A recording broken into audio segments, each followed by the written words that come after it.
Welcome to Bloodmoons and the Crown, a prophetic anthology of the end times. Each week, these fictional, biblically based short stories speak to what will happen before the war at Armageddon, where Jesus Christ will return to earth and eradicate Satan and sin from our world. Learn what the Bible has to say about end times prophecy through these emotionally charged accounts of what people could one day face.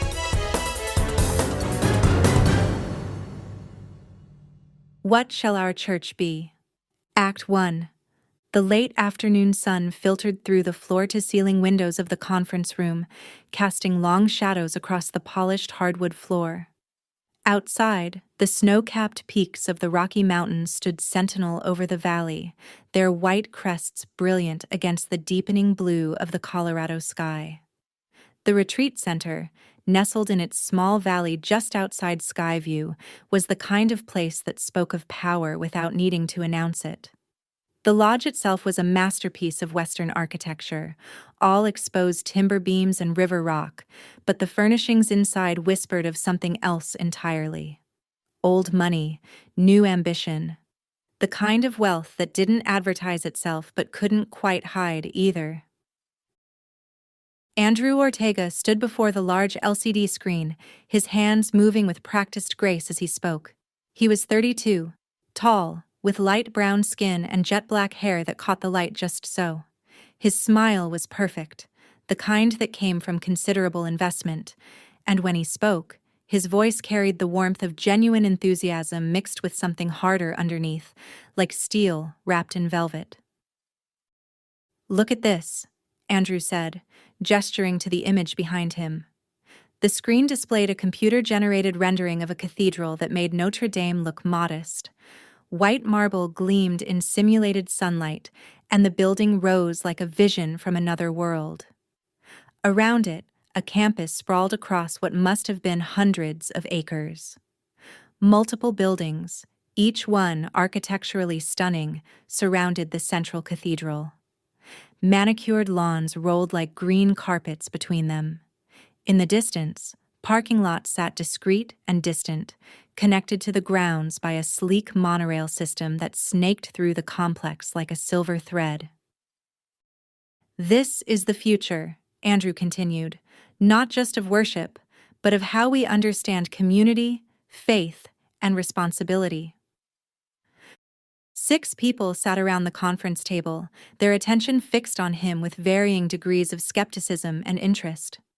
The oldest was a woman named Margaret, somewhere in her 60s, with silver hair pulled back in a severe bun. Next to her sat Robert, a younger man with wire-rimmed glasses who kept tapping his pen against his notepad.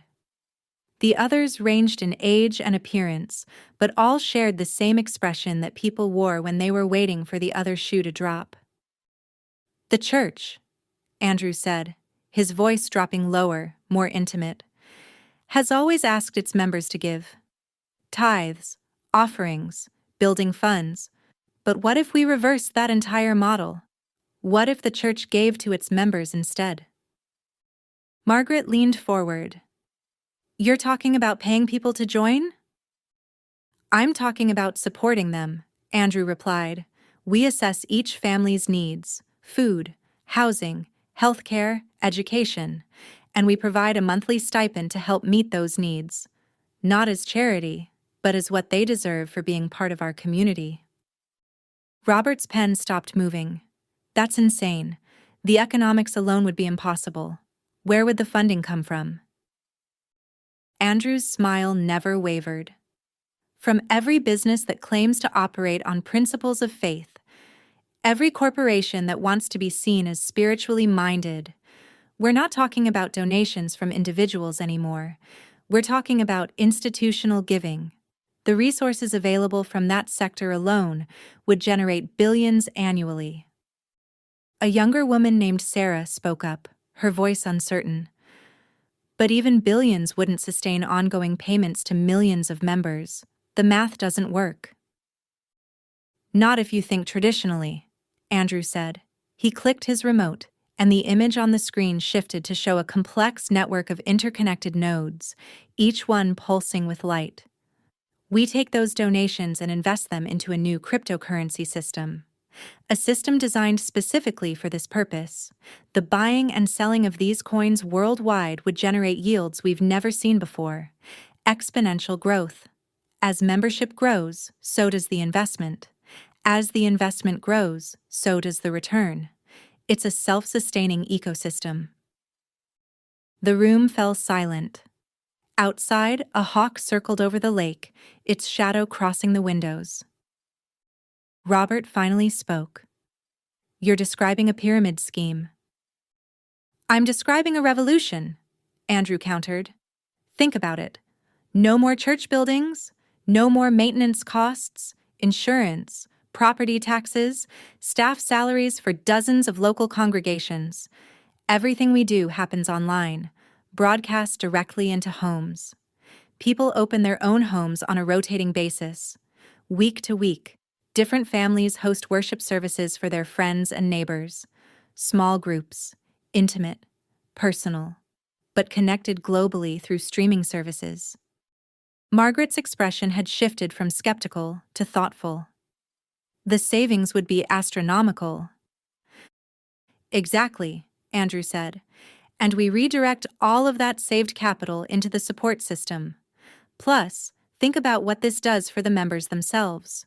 No more driving to a church building. Gas savings, time savings. Weddings and funerals could be held in these home churches, just like they were centuries ago. The money that would have gone to facility rentals flows back into the community, which we then reinvest into the cryptocurrency. It all cycles back." Sarah had pulled out her phone and was frantically calculating. "If even a fraction of what you're suggesting works, we could be looking at supporting tens of millions of people within a few years." "That's the conservative estimate," Andrew said. "But here's what makes this truly revolutionary. One central campus." He gestured to the image on the screen. "A destination, a place of pilgrimage. Different times throughout the year, dedicated members can come and worship in person, experience the grandeur, feel connected to something larger than themselves. But it's one facility serving millions instead of millions of facilities serving thousands." Robert leaned back in his chair, his expression unreadable. "This would change everything." "Everything," Andrew agreed. "No more struggling congregations trying to keep the lights on. No more priests or pastors burning out from trying to manage buildings and budgets. Pure focus on the spiritual mission, on reaching people, on growing the community." The conversation continued for another 3 hours. Questions came rapid fire at first, then more slowly as Andrew answered each one with the same calm confidence. By the time the sun had set behind the mountains and the room's lights had come on, the mood had shifted entirely. What had begun as skepticism had transformed into something else: excitement, possibility. The kind of energy that comes when people start to believe in something that seemed impossible just hours before. Margaret was the last to leave. She paused at the door, turning back to look at Andrew.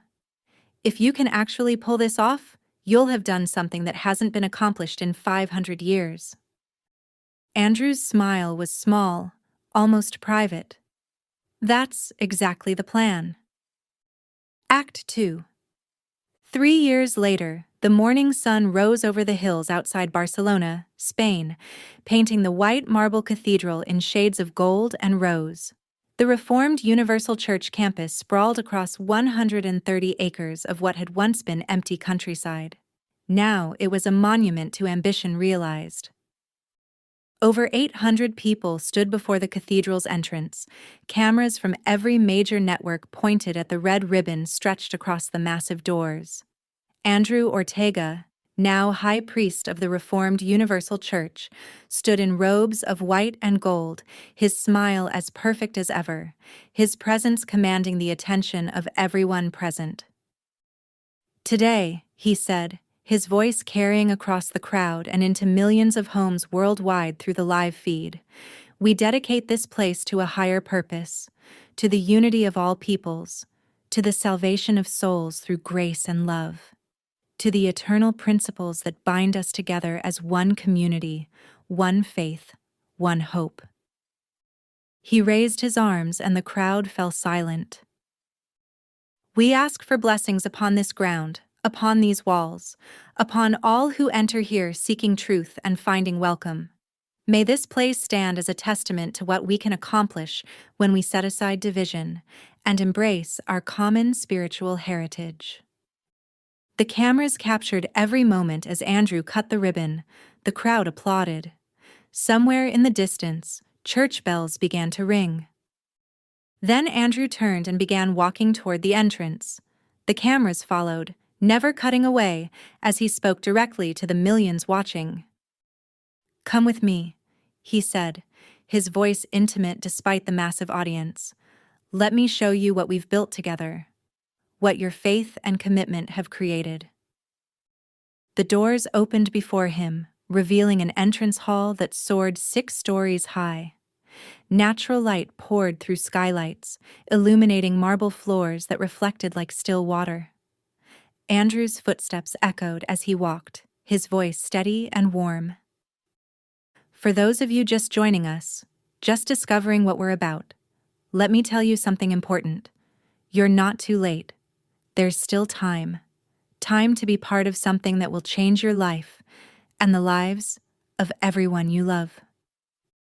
He moved through the entrance hall into the main sanctuary, and the space opened up before him like a revelation.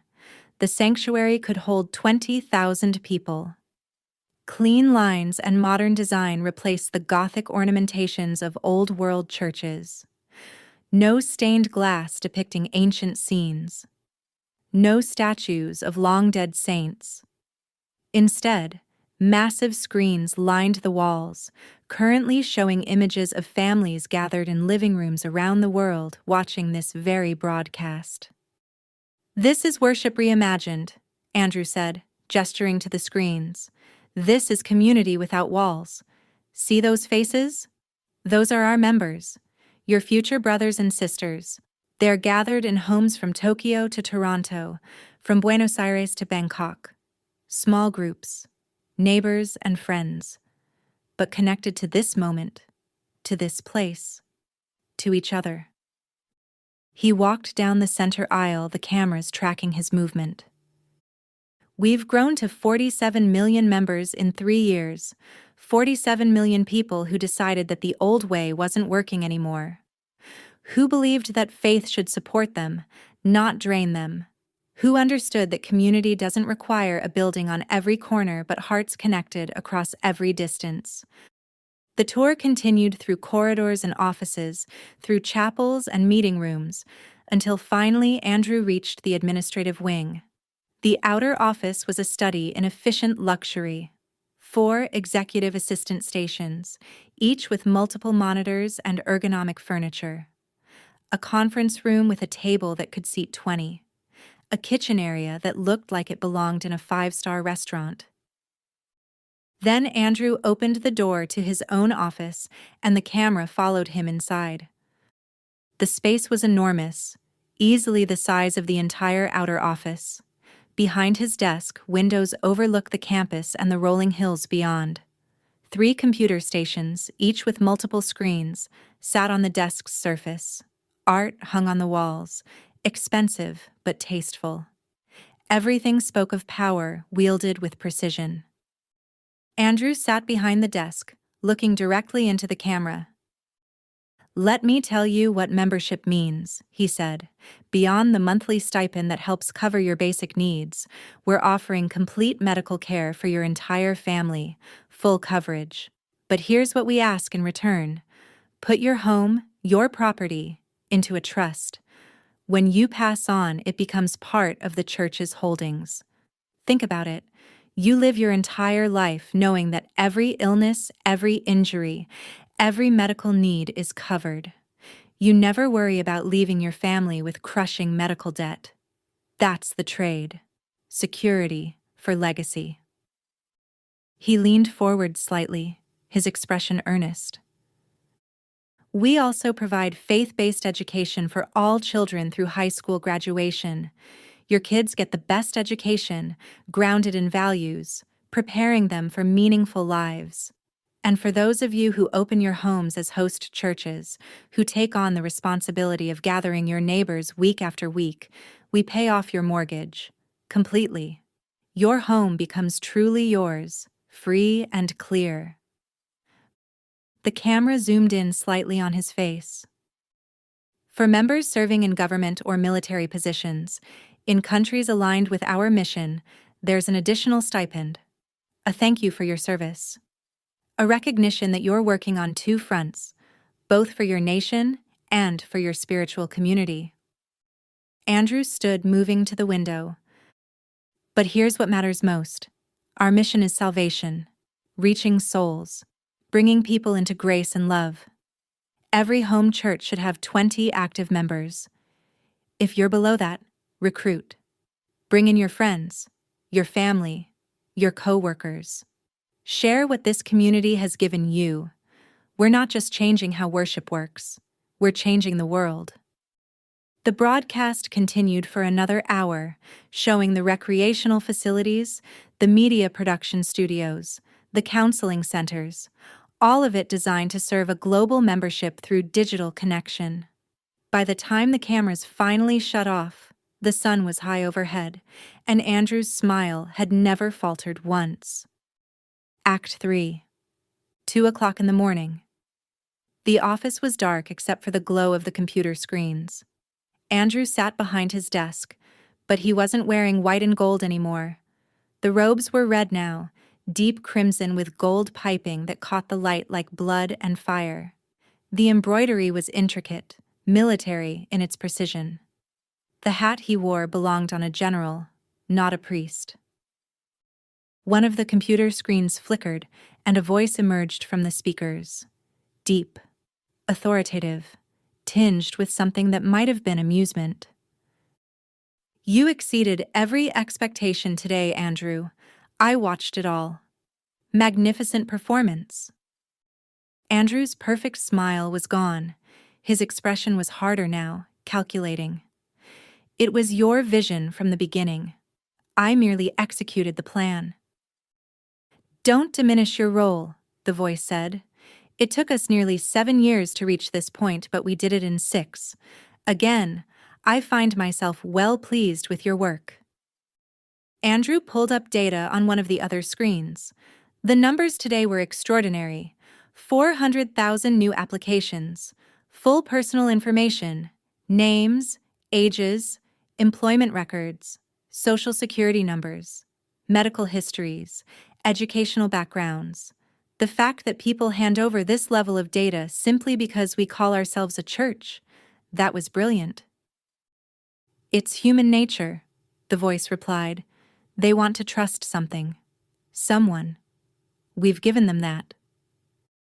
Our database is growing exponentially, Andrew continued. I estimate 10 million members by the end of this week, 30 million by month's end. The information we're gathering is unprecedented. Good, the voice said. Very good. And the financial obligations? The stipends and benefits you promised? Sustainable for now. The 10 governments making contributions plus the corporate tithings give us more than enough to meet current demands. But Andrew, I need to know your long-term plan. Eventually, the numbers will make the payments impossible. Even with the cryptocurrency yielding returns, basic mathematics says we can't sustain this forever. Silence filled the office. Andrew waited, his hands folded on the desk before him. Then the voice spoke again, and something in its tone had changed. Darker, more certain. Let me tell you about a coming tragedy, Andrew. Something that will reshape everything. Millions of people are going to die. Not in a war. Not from disease or disaster. They're simply going to vanish. One moment here, the next gone. Disappeared in the blink of an eye. Andrew's brow furrowed. You're describing the rapture. But that would mean... The rapture is a lie, the voice cut in, sharp as a blade. The Bible is a lie, comforting fiction for weak minds.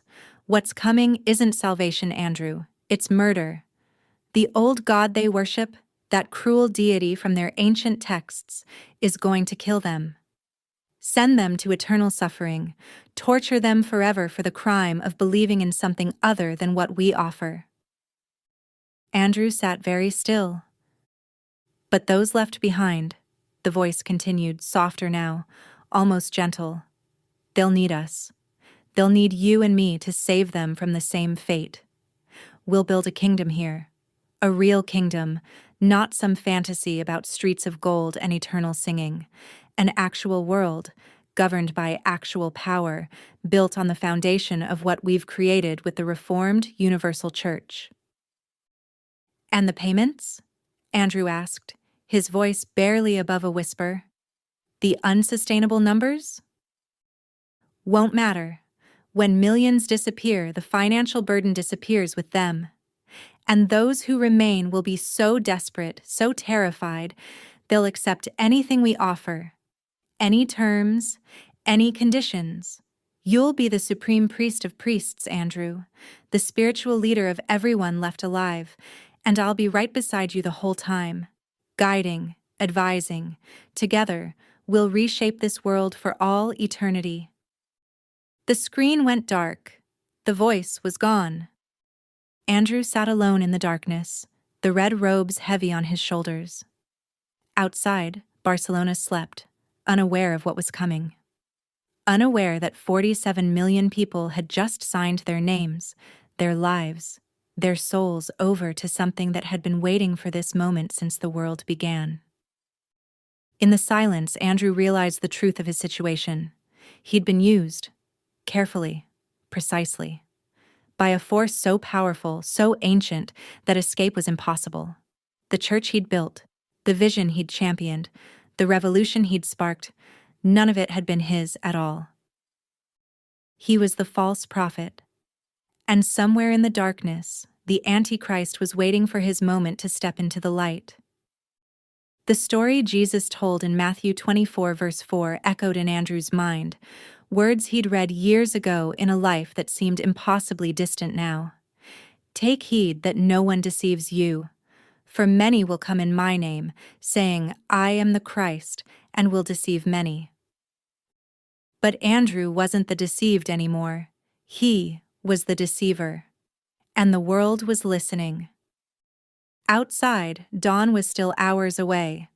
But when it came, the broadcasts would begin again, the recruitment would continue, and millions more would join, never knowing they were being gathered not for salvation, but for something else entirely.